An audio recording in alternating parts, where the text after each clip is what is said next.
nouvelle Crosti, je vous retrouve pour une vidéo à cœur ouvert où je vais vous parler de ma vie d'adulte qui approche à grands pas.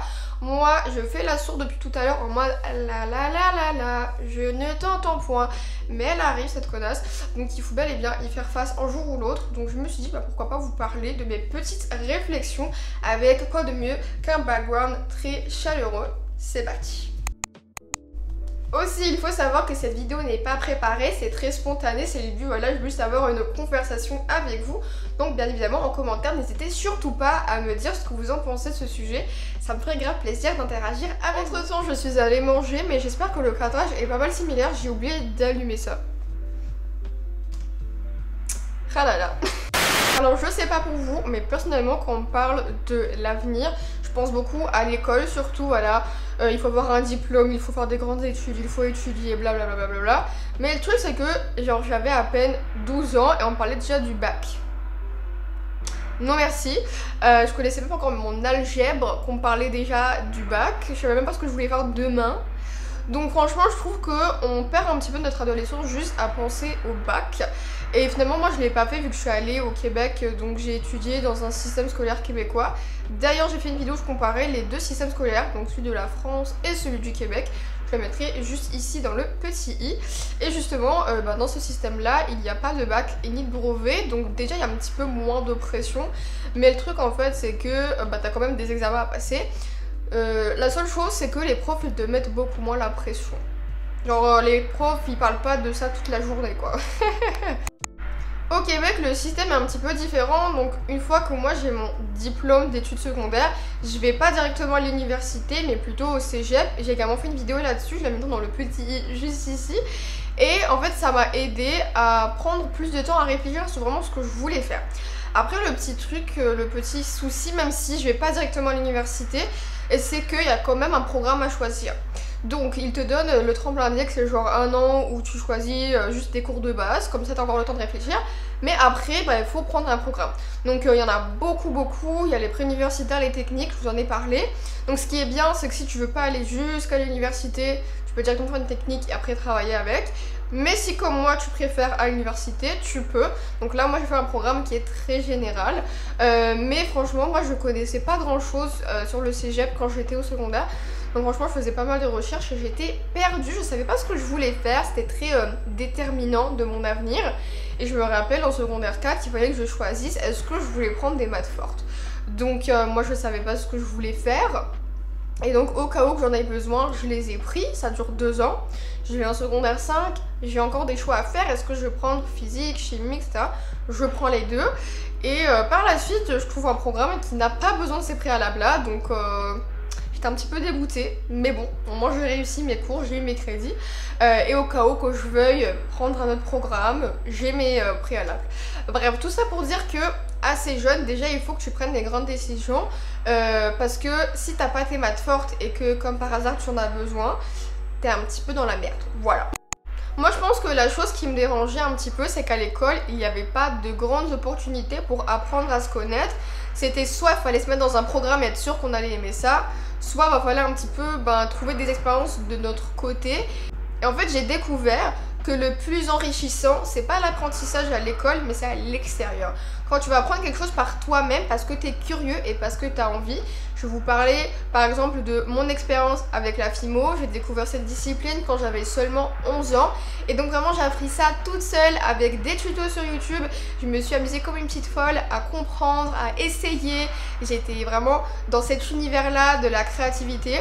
Et j'ai kiffé, tu vois, je faisais ça par amour, par passion et pas par obligation. Et c'est là qu'est toute la différence, parce que je trouve que quand on est jeune, on n'a pas vraiment d'opportunité pour faire des choses juste pour le plaisir. On est beaucoup très centré sur les études et sur ce qu'on ne veut surtout pas faire. Sinon, ce que je voulais dire, c'est pas que je crache sur le système forcément, c'est juste que apprendre par soi-même, ça prend du temps et on sait pas forcément quoi faire. Tu vas pas forcément le trouver directement. Moi j'ai trouvé la FIMO, mais peut-être que je l'aurais pas aimé et c'est bien. Je pense qu'on a tellement peur de rater dans la vie qu'on arrête d'essayer. Tu vois, on veut être sûr de faire quelque chose qui nous plaît, mais n'oubliez pas que si t'essayes pas, tu peux pas savoir. Et moi je me suis dit la FIMO j'essaye, si j'aime pas j'arrête. Et là ça fait bientôt 9 ans que je fais de la FIMO et je kiffe ça et je compte pas arrêter, tu vois. Et si j'aurais jamais commencé à mes 11 ans, j'aurais jamais su. Et aussi j'ai découvert beaucoup de choses grâce à ça. J'ai créé du contenu sur les réseaux, j'ai créé des bijoux pour ma famille, j'ai créé un petit business quand j'avais 15 ans. Donc franchement, genre ça m'a donné plein d'opportunités et j'en suis très reconnaissante parce que c'est pas tout le monde qui a le luxe de découvrir sa passion à un très jeune âge. Après pour moi, qui dit passion, dit pas forcément futur métier, mais si vous voulez que ce soit le cas, vos choix et c'est votre vie.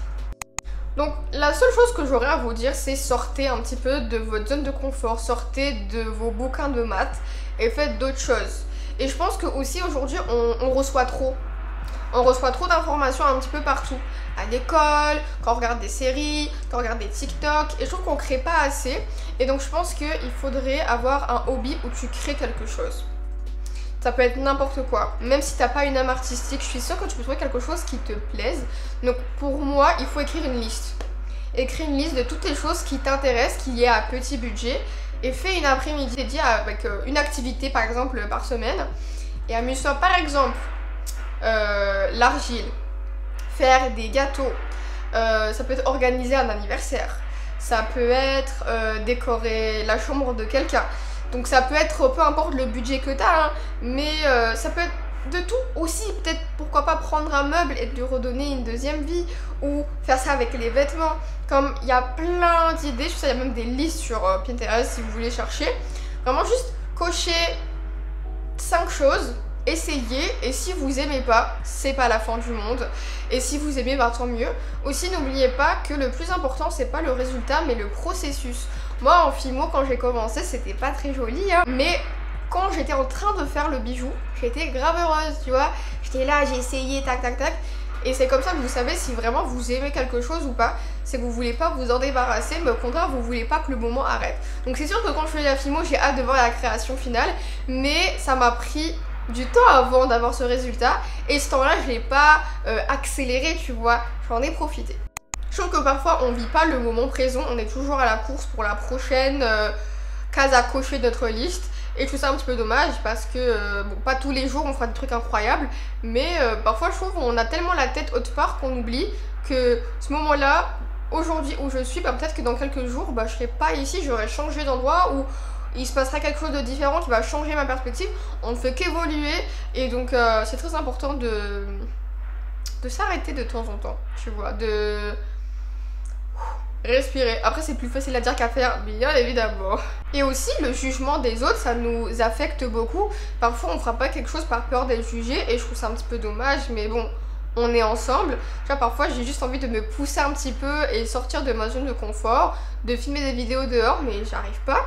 Tu vois, je me dis mais non, on va me juger et quelqu'un va venir me dire t'as pas le droit de me filmer, etc. Sachant que je vais même pas le filmer, etc. Genre j'ai 1 milliard de scénarios et ça fait que me bloquer à la place. Et je me dis non, il faut. Et donc j'ai envie de faire ça, genre une espèce de liste, sortir de ma zone de confort et d'écrire toutes ces choses-là qui me font peur, qui m'angoissent, et de juste les faire. Mais moi je pense un truc qui pourrait vraiment vous enrichir. Après c'est pas tout le monde qui aime ça forcément, donc ça va dépendre à ce que ça vous parle ou pas. Mais je pense que c'est vraiment de faire un échange dans un autre pays ou juste une autre ville qui vous intéresserait plus que celle où vous habitez actuellement. Donc ça peut être n'importe où. Si vous avez la chance d'aller à l'extérieur, faites-le. Et je voulais surtout faire cette vidéo pour que vous n'oubliez pas qu'on est tous dans le même sac. Ça prend du temps pour savoir ce qu'on veut réellement faire dans la vie. Quand vous avez une passion, que vous le découvrez à un jeune âge, sachez que c'est vraiment très précieux, c'est du luxe aujourd'hui. Parce que c'est pas forcément évident de savoir ce qu'on veut faire. Pas forcément que dans la vie, mais juste quelque chose qui nous plaît. C'est juste une passion. Avoir une passion, je trouve que c'est pas tout le monde qui a cette chance. Mais moi je crois qu'au fond de nous, on est tous faits pour avoir une passion. C'est un truc que je pense très fort depuis que je suis toute petite. On a tous un talent caché, tu vois. Ça peut être le chant, le théâtre, ça peut être le sport, n'importe quoi. On est tous faits pour faire quelque chose qui sort un petit peu du lot. Donc n'oubliez pas ça, et ça prend parfois toute une vie pour découvrir vraiment ce qu'on veut faire. Mais faites-le, vraiment. On n'est pas forcément obligé d'en vivre, on peut également juste s'amuser. Parfois on oublie. Je trouve que quand on mélange la passion et le travail, parfois ça peut se mêler et parfois on oublie parce que c'est sûr que quand par exemple, je sais pas moi, tu fais des vidéos sur YouTube et que t'es payé et que vraiment c'est avec cet argent là que tu payes ton loyer et que parfois je sais pas, t'as un moment où t'as vraiment pas envie de poster de vidéo, je pense que t'as le stress et que parfois tu te sens forcé à poster parce que t'es genre ben là sinon comment est-ce que je vais payer mon loyer, et donc tu sens que cette personne elle est juste là parce qu'elle est forcée. Je trouve ça un petit peu dommage parce que bah surtout sur YouTube les vidéos ça se voit. C'est pas comme si par exemple t'es derrière un bureau et que tu fais de la paperasse. Ok, peut-être que on ne voit pas trop, mais quand littéralement tu dois faire du contenu, bah les gens ils vont le remarquer. Si je fais un petit résumé, apprenez à l'extérieur de l'école des choses qui vous intéressent, et si vous savez pas, faites une liste.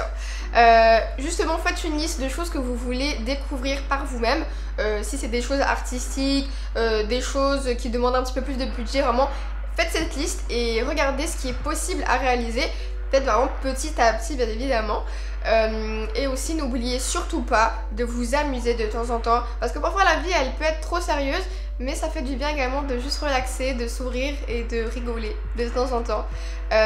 Aussi qui dit passion dit pas forcément futur métier, mais déjà juste quand t'as une passion ou quelque chose qui te fait plaisir dans la vie, je trouve que la vie elle est beaucoup plus embellie, voilà. Donc finalement je trouve que trouver son futur métier qui nous convienne à 100%, ça prend du temps, beaucoup d'essais-erreurs, et peut-être après plusieurs années d'études et de sacrifices, vous allez arriver et être en mode j'aime pas ça, ça se peut très bien, il n'y a aucune honte, on change, on évolue, ce qu'on aime il y avait 5 ans, peut-être que c'est plus le cas aujourd'hui. Le temps de grandir, d'apprendre par soi-même, aussi d'échouer, même si ça fait du mal. Et voilà, la vidéo touche à sa fin, j'espère sincèrement qu'elle vous aura plu. N'hésitez pas à vous abonner, on est déjà 700 sur cette chaîne, c'est vraiment incroyable, je vous remercierai jamais assez. Si vous trouvez ma chaîne, c'est que vous faites partie des élites, je veux rien savoir, je suis tellement bien cachée que pour le coup, si vous m'avez trouvé, c'est pour une raison. J'espère que la vidéo, elle vous aura fait réfléchir, qu'elle vous aura fait comprendre qu'on est tous un petit peu... non, je vais couper ça, nanana. Je vous retrouve dimanche prochain pour de nouvelles croustilles. Bisous.